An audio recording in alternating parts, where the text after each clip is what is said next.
Tourism शेक policy 2016-19 Calangute आनी कांदोळे खातीर शेकांचो आंकडो कमी करपाक पर्यटन खात्याक निर्देश दिवचे म्हूण कळंगूटचो रिबेन फ्रँको म्हणटा तो एक्टिव्हिस्ट हायकोर्टात गेला।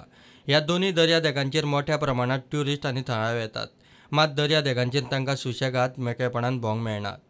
हिस्पा भायर शेकांक लागून खंय आडखळ जाता। शेकवाल्यांनी शेका भायर बॅड्स घालून लायसन्स सुवाती परस मायज जागो आडयला।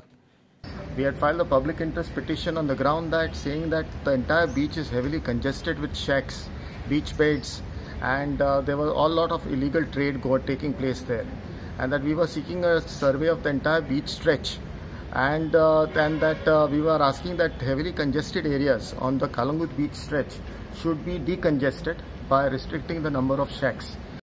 बीच शेक पॉलिसी सारकी आसा, मात शेकवाले लायसनाचे नेम मोडटात। लायसन्स सुवाती भायर बीच बॅड्स घालतात म्हूण सरकार सांगता। कळंगूट दर्यादेगावेल्या शेकांचो सर्वे करून कोण कोण दर्यादेगांचेर बेकायदेशीर जागो आडयतात ते पळयात, तशेंच लोकांक भोंवंक मेकळीक दिवंक शेकांचो आंकडो उणें करूंक येता काय पळयात म्हूण कोर्टान सरकाराक सांगलां। The court has directed the Directorate of Tourism to conduct a survey to determine the heavily congested areas.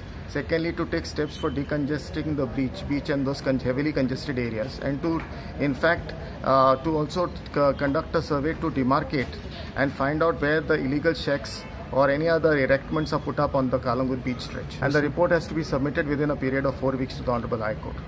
Calangute दर्यादेगेवेल्या शेकांचो सर्वे रिपोर्ट कोर्टान एफिडेविटाचेर 4 सप्तकां भितर मागला। प्रुडंटा खातीर सिनियर रिपोर्टर मुकेश कुमार।